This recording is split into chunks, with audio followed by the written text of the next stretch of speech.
1 Samuel 1 à 18. Il y avait un homme nommé Elkana. Il avait 2 femmes, dont il appelait Anne. L'autre est Pénina. Pénina avait des enfants, mais Anne n'en avait point. Chaque année, cet homme montait de sa ville à Silo pour se prosterner devant l'Éternel des armées, pour lui offrir des sacrifices. Là se trouvaient les 2 fils d'Élie, Ophni, Phiné, sacrificateurs de l'Éternel. Amen. Amen. Le jour d'aujourd'hui, à l'église, il présentait son sacrifice à sacrificateur. À l'époque, on n'appelle pas les pasteurs. On appelait sacrificateur. Il déposait son sacrifice, ses offrandes d'action de grâce. Les jours où Elkana offrait son sacrifice, il donna portion à Pénina, sa femme, en tous les fils, à toutes les filles qui avaient d'elle. Il présentait son sacrifice pour les protéger.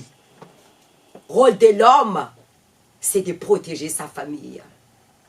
Il remettait sa famille sur l'autel de Dieu, entre la main de Dieu. C'est que vous ne pouvez pas résoudre. Les pères ou la mère, déposez-les sur l'autel de Dieu. Sinon, vous allez continuer à souffrir. L'homme, il doit protéger sa famille. Parce que c'est l'homme qui est l'autorité indépendante de Dieu. La Bible dit que Job, il présentait les sacrifices pour protéger sa famille. Mais il donna à Anne une portion double, car il aimait Anne que l'Éternel n'avait rendue stérile. On s'arrête ici.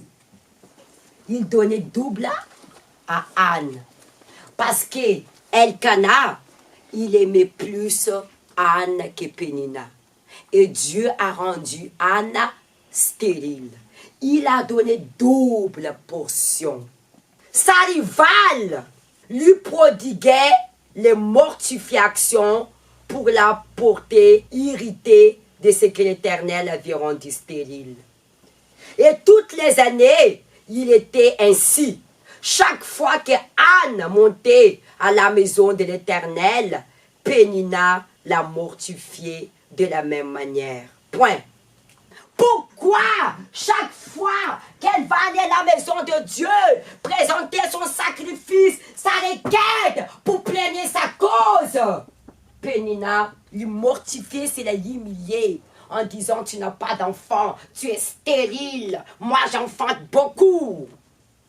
Elle a subi ça, cette femme, des années. Humiliation. L'humiliation. Mais pourquoi? À chaque fois qu'elle présentait. Vous savez pourquoi? Je vais vous dire. Pour que Anne puisse irriter contre Dieu. Regarde le but du Satan. Afin que Dieu n'exauce pas.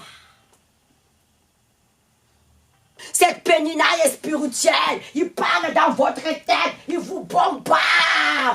Si ça fait longtemps que tu es seule, personne ne se marie dans ta famille. Regarde, ton mari est parti avec une femme. Il t'a humilié devant la femme. Regarde, tu ne vas pas te marier. Ça, c'est les Pénina.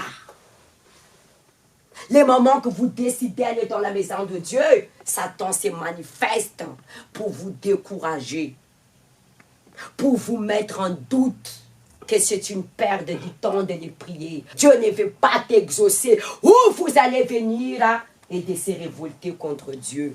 Pour que Dieu vous exauce pas. Je fais pied à l'église.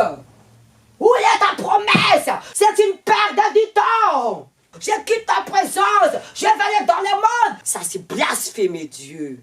Pourquoi chaque fois qu'elle montait dans la maison de Dieu, Pénina le mortifiait?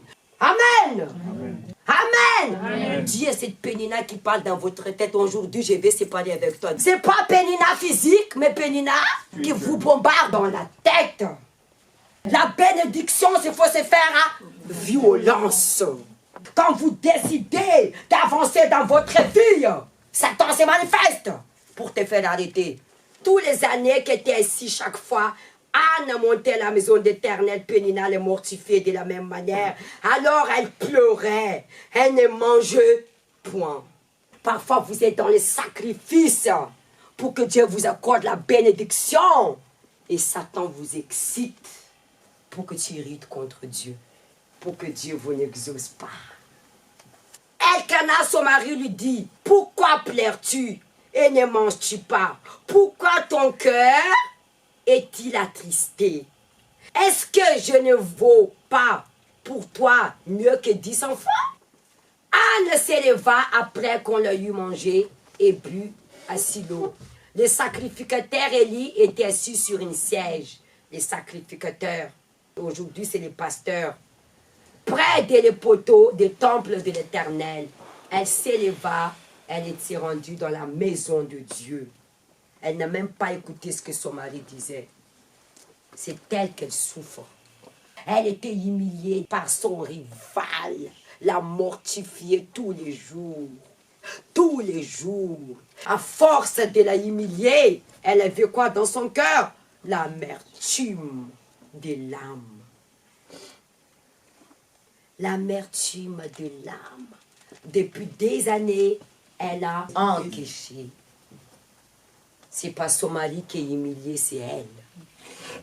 Depuis des années, l'amertume, c'est la tristesse plus profonde de l'être. Il y a des personnes qui n'arrivent plus à sortir des larmes. La douleur dans l'âme est ancrée dans son être. Elle pria l'Éternel. Elle pleura devant l'Éternel. Regardez-moi, Seigneur, ce que j'ai en train de traverser. C'est stérile, humilié. Stérile, et ça peut présenter aussi la solitude. Elle n'est pas restée à côté de son mari. Il y a des femmes qui ont besoin que son mari lui donne l'attention. Ça ne veut pas guérir votre l'amertume. Son mari l'a tout donné. Mais est-ce qu'elle change la situation? Non. La personne, elle cherche l'attention envers son mari. Mon mari ne me valorise pas. C'est que tu ne comprends pas, c'est spirituel. Allez, plainte tes causes devant l'Éternel. C'est Satan qui est en train de te mépriser pour mettre en division dans les mariages. Mais à chaque fois que tu vas regarder la situation, ton amertume va encore plus enraciner. Elle n'est pas arrêtée là, ce que son mari disait. Parce que votre mari peut vous combler vos besoins, mais pas dans vos bien-être. Il n'y a que Dieu seul. Son mari, il montait dans le temple, il présentait double sacrifice pour elle. Mais est-ce qu'elle changeait la situation? Pourquoi Dieu n'a pas exaucé son mari?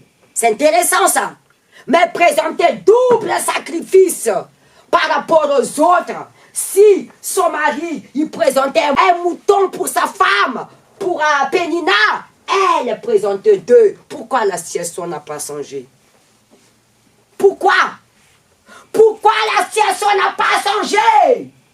Parce que Dieu veut que Anne, elle s'élève, se plaindre, se cause devant Dieu, qu'elle ne doit pas dépendre à son mari. C'est elle qui doit faire sa part. Elle doit s'exprimer la situation devant Dieu, qui ne doit pas attendre son mari. Vous devrez dépendre des personnes. Vous devrez dépendre que de Dieu.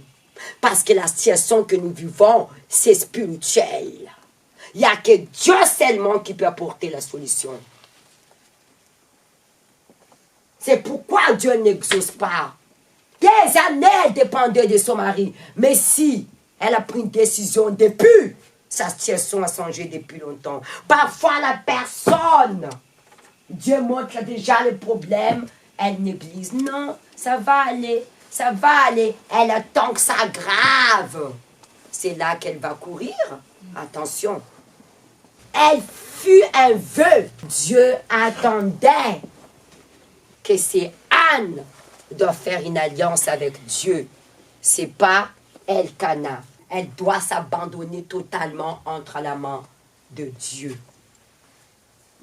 C'est qu'elle devrait faire depuis longtemps, mais elle n'a pas fait.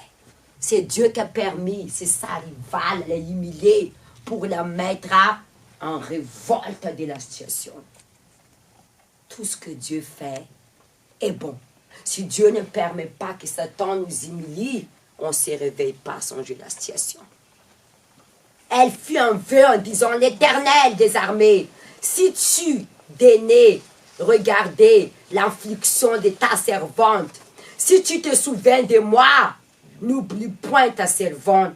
Et si tu donnes à ta servante un enfant mâle, je le consacrerai à l'Éternel pour tout le jour de sa vie. Et les rasoirs ne passera point sur sa tête. Comme elle restait longtemps à prier devant l'Éternel, Élie observa sa bouche. Anne parlait dans son cœur et ne faisait que remuer les lèvres. Elle n'arrive plus à parler, mais on n'attendait point sa voix. Élie, pensant qu'elle était ivre, et lui dit, « Jusqu'à quand seras-tu dans la lèvresse?